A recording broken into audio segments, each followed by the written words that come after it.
is Microsoft DevBox. But I thought it was interesting enough to mention that here. It's also, I guess, not technically a .NET 7 announcement, but just to get this out of the way, I want to talk about that briefly.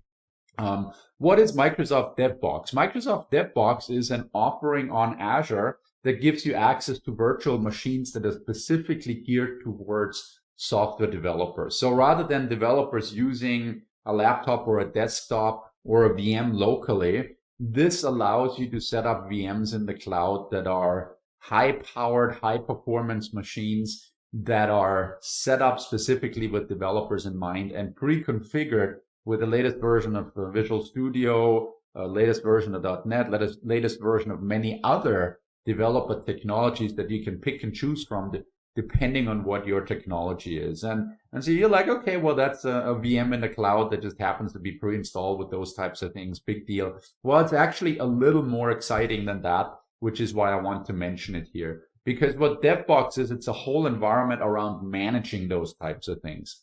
So not just can you set up a VM, but you can set up environments for your whole team. So if you're working on a project and you have 10 developers, you can say, okay, this is what we're using. We're using this version of .NET. We're using this version of this and that Azure service. We're using these tools, these third-party tools, and you can pre-configure an environment that you can then spin up quickly for each and every developer. You can manage that across the board to make sure everybody has the right stuff.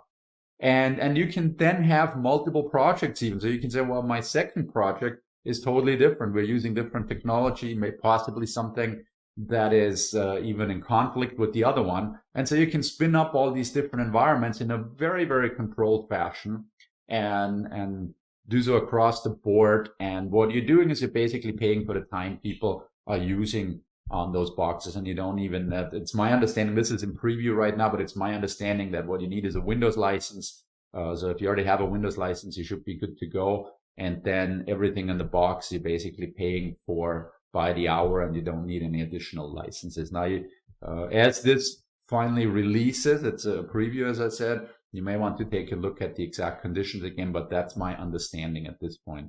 And so it's very cool because it's also very scalable. And one of the things that I always do is I work on so many things at the same time. And then what happens is that I'm doing, say, a large build. And in that large build, while that is running, I can't do anything with my machine. Well, with Microsoft DevBox, I could have 2, 3, 4 virtual machines spun up at the same time and let them do their thing while I'm still productively working on others. So it really turns it also from I just have my one developer machine to I have as many developer machines as I want. And I see there's a question online. Every time I look over here, I'm looking at what my minions sent to me from online questions. Is DevBox integrated with Microsoft DevOps and GitHub? Yes, it is. Absolutely. So it's integrated in a variety of ways. And that's still an evolving story as well, the way I understand it.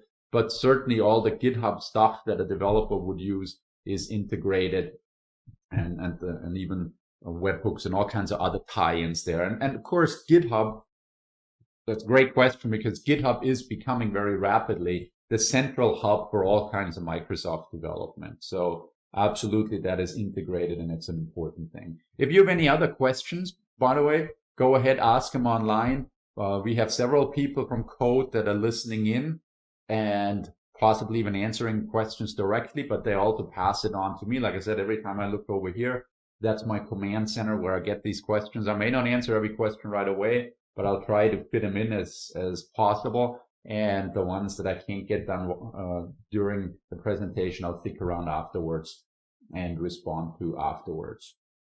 So anyway, that's Microsoft DevBox. I thought it was a cool thing, cool enough to mention here, not technically a .NET 7 topic, but related nonetheless.